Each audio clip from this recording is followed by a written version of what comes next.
नमः। गुरुर्ब्रह्मा है गुरुर्विष्णु है गुरुर्देवो महेश्वरा गुरुर्हे साक्षात परब्रह्म तस्मै गुरुवे नमः। सचकृतार धाम मोहाली से रब्बी उपदेश के माध्यम में हनुमान जी के चमत्कार। सबसे पहले हनुमान जी के नाम की व्याख्या हुई, उसके बाद हनुमान चालीसा में वरदान ही वरदान 3 भाग बनाए गए। रब्बी उपदेश का जो मेन मोटिव है, उद्देश्य है, वो है एकता, अमन, शांति, भाईचारा।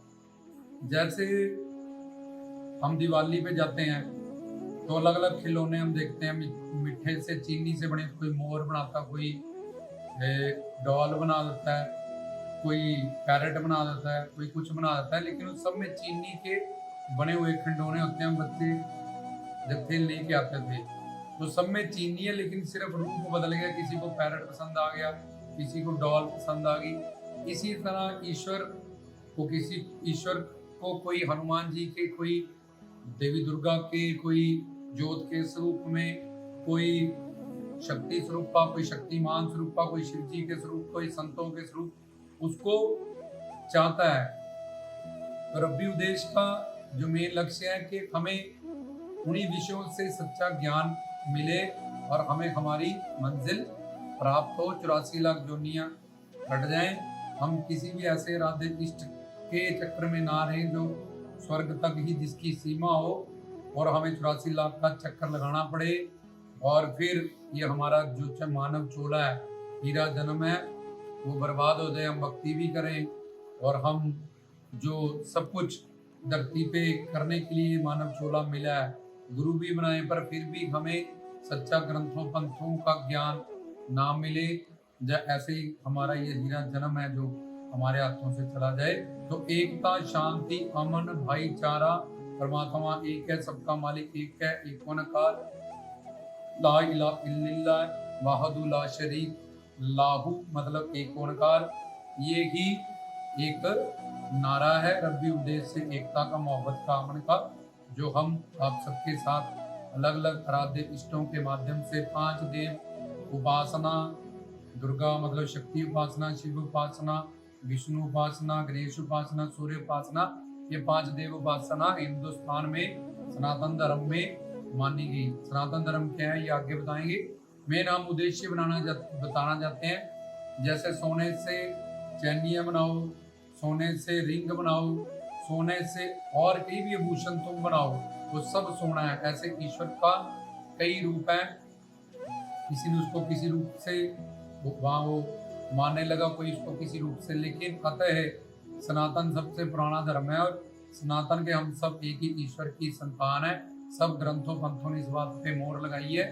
तो ये हिंदू, मुस्लिम, सिख, ईसाई, उनकी भाईचारा के लिए उनके ग्रंथों में जो एकता है और उसके शांति, अमन, मोहब्बत, प्रेम को समझते हुए ये रब्बी उपदेश का मेन मोटिव ये भाईचारा, प्रेम, शांति, एकता और भगवान के उन सब रूपों से जो अरूप है, जिसने सारे रूप, जिसको पाने के लिए सारे रूप हैं, जिसको पाने के लिए सारे धर्म ग्रंथ पंथ हैं, पर वो धर्मों से, जातों से, इन सब चीजों से वो परे है। तो ये 2 उद्देश्य हैं कि एकता और दूसरा कि एक ही परमेश्वर के अलग अलग सारे रूप हैं, उसको पाने के लिए सारे धर्म ग्रंथ है। तो अब हनुमान जी का अर्थ जो बताया था कि परमात्मा का वानर स्वरूप जो पशु पक्षी जोनी श्रेणी में अवतार हुआ, अवतरित हुए धरती पे, अवतार लेके वो आए, हर हरि एक है, ये भी हम आगे आपको साबित करेंगे। तो इसमें हनुमान जी के चमत्कारों के बारे में बताया जाएगा। और कई लोग ये समझते हैं कि शायद हम इस मिशन से या इस जगह से जहाँ यहाँ जुड़ गए हैं तो पता नहीं ब्रह्मा विष्णु शंकर इनकी पूजा, क्योंकि देवी देवताओं में और इनमें क्या फर्क है ये हम वेदों शास्त्रों ग्रंथों से ही पता कर सकते हैं। स्वर्ग तक के 14 लोग जो बताए, 7 आकाश पाताल, वो सारे माया के अंडर है। वहाँ के 11 स्वर्ग, उनके राजे, वो भी माया के अंडर है। हमने तुम्हें रब्बी उपदेश में पीछे बताया। तो कोई ये भी ना कहे कि हनुमान जी की तपस्या माया के अंडर है, ब्रह्मा विष्णु शंकर की, ये भी रब्बी उपदेश से आपको सिद्ध हो जाएगा। और दूसरा बात रब्बी उपदेश एकता, मोहब्बत, प्रेम, शांति, अमन के लिए शुरू हुए हैं, भाईचारे के लिए शुरू हुए हैं। और जिनकी उपासना आराधना काल के अंडर है, जिन देवताओं की, रब्बी उपदेश ऐसा कोई उपदेश नहीं करता, इसमें ऐसे कोई आराध्य इष्ट को नहीं लिया जाता। वेदों शास्त्रों ग्रंथों से प्रमाणित बातें ही आपको बताई जाती हैं। तो हनुमान जी के चमत्कार, उनके पूरी अवतार लीला में चमत्कार ही चमत्कार हैं। लेकिन जब वो छोटे थे, सबसे पहले तो उन्होंने सूरज को देखा और उसको फल समझ के उन्होंने खा लिया। तो सूर्य को हनुमान जी के गुरु भी कहते हैं कि सूर्य देव उनके गुरु हैं, शनि उनके उत्तर, इन सब में एक आध्यात्मिक ज्ञान है। तो सूर्य मतलब ज्ञान, प्रकाश, उनका गुरु ज्ञान है। जय हनुमान ज्ञान गुण सागर, ये ज्ञान ही उनका गुरु है। श्री गुरु चरण सरोज रज, वो ज्ञान के, क्योंकि वो शिव है और शिव के वो अवतार हैं। तो बचपन में सूर्य को क्यों खा गया? क्योंकि जिस शक्ति से, शिव शक्ति से, सत्यमेव जयते ज सत्यम शिवम सुंदरम ज सच्चिदानंद, जिस शिव ने इन गंडों ब्रह्मंडों को, सूरज को, आकाश को, तारों को, नौखंड पृथ्वी को बनाया है, तो ऐसा प्रकाश है जिससे ये सब सूरज प्रकट हुए हैं। तो उनका सूरज को खाना कोई बड़ी बात नहीं है। जब तुम ज्ञान को समझ लोगे कि वो शिव शक्ति स्वरूप अवतारी हैं। और उन्होंने बचपन में ही सूर्य को इसलिए निगल लिया था और खा लिया था, क्योंकि वो तो सूर्य को, चंद्रमा को, धरतियों को, ये सब चीजों को शिव शक्ति स्वरूपा, शिव के रूप में उन्होंने ही इन सब चीजों को प्रकट किया है। जय शिवावर मोहे, ये शिव एक शक्ति है। ये खालसा के प्रेयर में भी, खालसा मतलब प्योरिटी, तो शिव मतलब शक्ति। तो उन्होंने यहाँ से उनके, वैसे तो चमत्कार ही चमत्कार है उनका, जो जन्म है उसी खीर से, जो ऋषि मुनियों ने, जिससे राम, भरत, शत्रुघ्न, बलराम, बाद में वही चारों बलराम बने, कृष्ण बने, अनिरुद्ध बने, प्रद्युम्न बने। पर पहले राम, लखन, भरत, शत्रुघ्न, उनका उसी खीर से जब वो उसमें से अपनी चोंच में लेके अंजनी के मुंह में फेंकी गई, वहां से हनुमान जी भी उसी खीर से ऋषि मुनियों के माध्यम से ही उन्होंने अपनी अवतार लीला को यहाँ आके वो प्रकट हुए उसमें। तो सूर्य को खाना ये, और बचपन में हनुमान जी शरारती जब अपनी अवतार लीला में होते थे, तो ऋषि मुनियों का सामान उठा के फेंक देते हैं नदियों में, समुद्र में। तो अब वो शिव स्वरूप है, उन्होंने उनको श्राप दिया कि उनसे उनकी चीजें छुपा देते थे। जैसे वो परेशान होते थे कि तुम अपना सारा ज्ञान भूल जाओ, और जब तुम्हें जरूरत पड़ेगी, प्रभु राम का अवतार होगा, वो आएंगे लंका पे, तब तुम्हें ये ज्ञान तुम्हारा याद आएगा। और वो खुद भगवान है, शिव स्वरूप है। लेकिन उन्होंने ऋषियों, मुनियों, सदगुरु का दर्जा बढ़ा है, इसलिए ये बात को जानबूझ के कि ऋषियों ने मुझे ऐसा बोला है अब, तो उन्होंने उनकी ये बात को ग्रहण किया। ऋषियों के पास ये शक्ति कहाँ से आई? शिव भक्ति से आई, ओम नमः शिवाय के जप से उन्होंने उनको प्रदान की। लेकिन ऋषि बड़े हैं, उच्चे हैं, गुरु का दर्जा भगवान से उच्च है, इसलिए उन्होंने जानबूझ के लीला करके उनसे कि तुम अपना ज्ञान सारा भूल जाओ, और जब जरूरत होगी तुम संकट मोचन बन के तुम्हें याद आएगा। तो तब जामवंत और विभीषण, जामवंत उनको सारे अंगद वगैरह, जब उन्होंने लंका को पार करना होता है, उनको उनका स्वरूप, उनका ज्ञान वापिस याद करवाते हैं। तो फिर आ जाती है उनकी एक लीला थी। पर इससे क्या समझाया उन्होंने कि ऋषि मुनि संत महात्मा, शिव से ब्रह्मा, विष्णु, शंकर, ये इनसे भी गुरु गोविंद दोनों खड़े किसके लागू पाए, बनिहारी गुरु आपके ने गोविंद दियो मिलाए। गुरु का दर्जा ऋषि मुनि संतों का ब्रह्मा, विष्णु, शंकर से भी बड़ा है। तो इस बात का ज्ञान देने के लिए उन्होंने ऐसी लीला की थी। उसके बाद जब सुग्रीव, एक भटकी हुई आत्मा, दुखी आत्मा, जिसकी पत्नी को बाली उठा के ले गया, उसका किष्किंधा राज भी उसने छीन लिया, ऐसे सुग्रीव को ये दुखी आत्मा, जब भटकी हुई आत्मा, इसको प्रभु रामचंद्र जी से मिलाया। और राम और लक्ष्मण को अपने कंधे पे बिठा के, वो लक्ष्मण जब मेघनाथ अवतार लीला में उनके तीर से मूर्छित हुए, तो मेघनाथ ने सोचा कि मैं अब लक्ष्मण को उठा के लंका ले जाता हूँ रावण के पास। तो वो जब मेघनाथ, क्योंकि उनकी तो अवतार लीला थी, उन जानबूझ के बेहोश हो रहे थे लीला के हिसाब से, तो बहुत सारी बातें क्यों बेहोश हो रहे थे ये विषय नहीं है, पहले उनका चमत्कार की तरफ हमारा विषय रहेगा। तो उन्होंने उठाने की कोशिश की मेघनाथ ने, पर वो उठा नहीं पाया क्योंकि वो शेषनाग के अवतार थे। तो इसलिए शेषनाग जो पीछे विष्णु जी के आप देखते हो लक्ष्मी नारायण के पीछे, वो लक्ष्मण जी हैं, लक्ष्मण उनके अवतार थे। तो वो शेषनाग को मेघनाथ अवतार लीला में तो खुद ही, क्योंकि शबरी का बेर उन्होंने फेंक दिया था, उसी से संजीवनी बूटी बननी थी, और वो हमेशा रामचंद्र जी की सेवा में दिन रात खड़े रहते थे, चरण दबाते थे। तो उनको रेस्ट देने के लिए लक्ष्मण को, उसको बोलते थे बैठ जाओ बैठ जाओ, तो सो भी जाते थे, प्रभु राम के चरण दबाते रहते थे सेवा में। तो किसी बहाने से प्रभु राम कहते थे कि मैं जाके क्या बताऊंगा इसकी माँ को कि ये तुमने इनको बिठाया ही नहीं, तो फिर इसको किसी तरह से सुलाना भी, रेस्ट भी देनी है। तो ये उनकी एक अवतार लीला थी।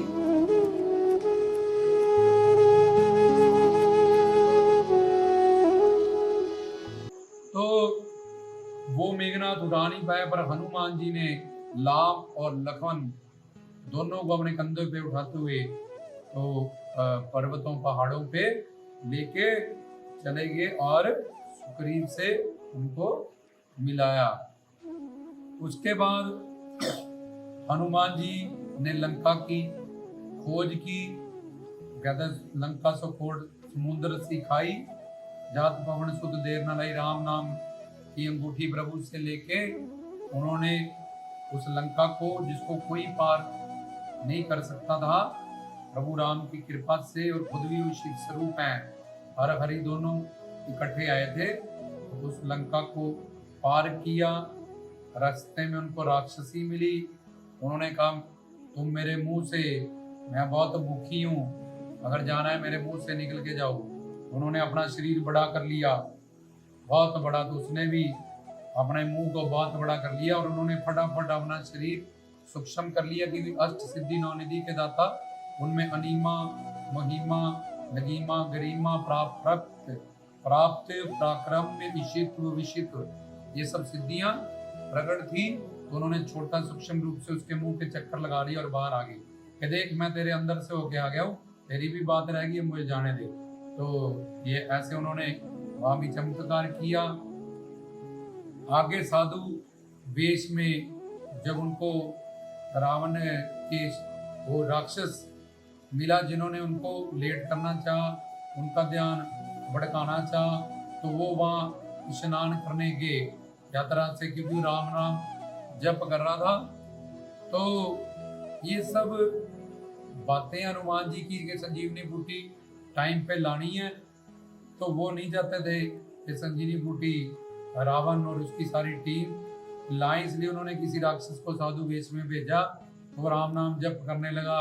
तो हनुमान जी तो जान ही जाना, वो उतर गए वहां, उन्होंने स्नान किया, तो उनके पसीने से भी एक जहाँ जो वहाँ मगर मछली थी, वहाँ उसको एक पसीने की बूंद उसके पेट में चलेगी, तो उसी से वो उनके पसीने की एक बूंद से ही वो गर्भवती होगी, तो मगर ध्वज बतालपुरी का राजा, उनका एक पुत्र भी हुआ, लेकिन वो उनकी पसीने की एक बूंद से। फिर वहां गए लंका में, वो पहुंच गए, जाते ही उन्होंने रावण के छोटे पुत्र, पहले तो अशोक वाटिका को उजाड़ा।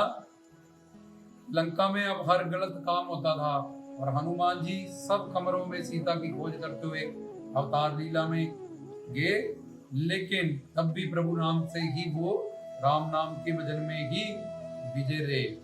हर कमरे में कक्ष में वो तलाश करते हुए, लेकिन वो सिद्ध हैं, उनको ऐसे वातावरण, ये सब माहौल, उनपे उन चीजों का कोई असर नहीं आया, वो हमेशा राम नाम के रस में ही रहे।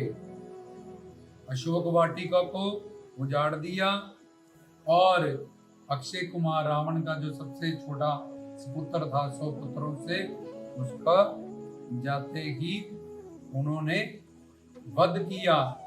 किसी से पकड़े ना गए, तो जानबूझ के मेघनाथ ने जब ब्रह्मास्त्र चलाया तो ब्रह्मा जी का मान रखने के लिए और रावण को प्रभु राम का शांति दूत संदेशा देने के लिए कि सीता वापस कर दो, तुम्हारी लंका पे कोई हानि नहीं होगी, तो जानबूझ के अपने आप को उन्होंने मेघनाथ के उस ब्रह्मास्त्र से और ब्रह्मा जी का मान रखने के लिए, उस अस्त्र का मान रखने के लिए जानबूझ के उस अस्त्र में बंध गए। जब रावण के महल में पहुंचे, उन्होंने सब हथकड़ियों को तोड़ के साबित कर दिया कि मुझे मेघनाथ ने नहीं बांधा, मैं अपनी मर्जी से आया था, और अपनी पूंछ से आसन रावण से ऊंचा बना के उसके ऊपर विराजमान हुए। फिर सीता माता की उन्होंने खोज की और सीता ने कहा रावण के पास तो बहुत ताकतवर योद्धे हैं, तुम वानर क्या करोगे। पहले गेट पे उन्होंने जब जाने के लंका की जो मेन बार पहरेदार थे उनको रोका, तो हनुमान जी ने उसको भी दंडित किया, उसका नाक तोड़ा। तो उसको ऋषि मुनियों ने कहा हुआ था कि जब यहाँ कोई वानर रूप में आएगा और तेरा ऐसे तेरे को उससे चोटें लगेगी, दंड मिलेगा, तो समझना उस दिन से लंका का उल्टी गिनती शुरू है। तो वो समझेगी कि आज से लंका की तबाही शुरू है कि हनुमान जी वहाँ परमात्मा स्वरूप हर के अवतार शिव शंकर जी के वहाँ पहुंच चुके हैं। रावण के कक्ष में गए, वहाँ रावण ने शनि को बांधा हुआ था, काल को बांधा हुआ था। ये वाले चमत्कार आगे की अब हम आगे भाग में आपको बताएंगे। पीछे एक बार रिपीट कर देते हैं कि उनका जो जन्म है वो प्रकट हुए हैं, पैदा नहीं हुए वो, क्योंकि वो शिव हैं, त्रिकालदर्शी हैं, स्वयंभू है, जन्म मरण से परे हैं, काल की पकड़ से परे हैं। जो योग वशिष्ठ जी ने ऋषियों के साथ बैठ के हवन किया था संतान प्राप्ति के लिए, दशरथ की कुशल्या, सुमित्रा, ककई, इन 3 रानियों के बाद भी उनके संतान नहीं हुई, तो अपने गुरु से उन्होंने यज्ञ कराया था ऋषि मुनियों के साथ। उसमें से जो खीर निकली उसी में से राम, लखन, भरत, शत्रुघ्न और एक तरफ हनुमान जी प्रकट हुए। प्रकट होते ही चमत्कारी अवतारी थे। फ्रूट खाने का दिल किया तो देखा ये सेब सा क्या है आसमान में जो लटक रहा है, और गे तो उसको निगल गए, उसको खा लिया उन्होंने।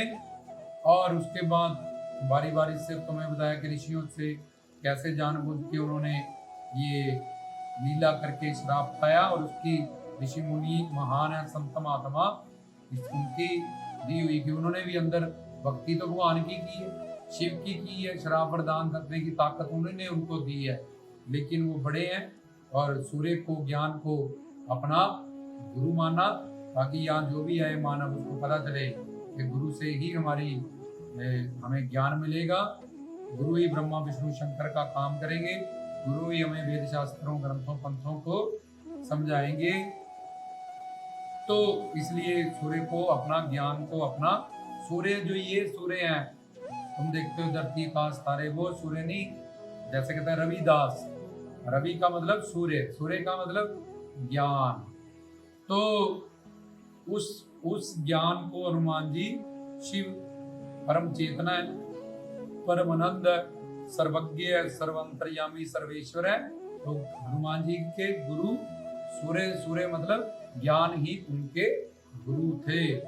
आदि अनंत तो आप ही हैं, तो उनका कौन गुरु बनेगा। तो फिर भी लीला में उन्होंने किसी ना किसी गुरु को बनाना है, ताकि मनुष्य यहाँ आए तो वो ये ना कहे कि हनुमान जी के कोई गुरु नहीं थे, ले इसका तो कोई गुरु नहीं था, हम भी गुरु के बिना भगवान मिल जाएगा। इसलिए रामचंद्र जी ने भी, विष्णु जी ने भी यहाँ आके लखदाता पौना हरि, सबने, गुरु नानक जी ने भी पवन गुरु, शब्द गुरु, आदि गुरु, जुगाद गुरु मानने हैं, ताकि हमें शिक्षा मिले, हम चले गुरु के पास जाएं और अपना कल्याण करें। तो अपनी अवतार लीला में सूर्य को अपने गुरु का दर्जा दिया, ज्ञान को, वो ज्ञान जो बेअंत है, बेपार है, असीम है, सच्चिदानंद है। तो उसके बाद बताया सुग्रीव को कैसे उन्होंने मिलाया। सुग्रीव एक दुखी आत्मा को यहाँ दर्शाया जाता है। फिर विभीषण के कमरे में गए, जो रावण के कमरे में गए, ये अगले भाग में हम आपको बताएंगे। बहुत सारे उनके अनंत चमत्कार है।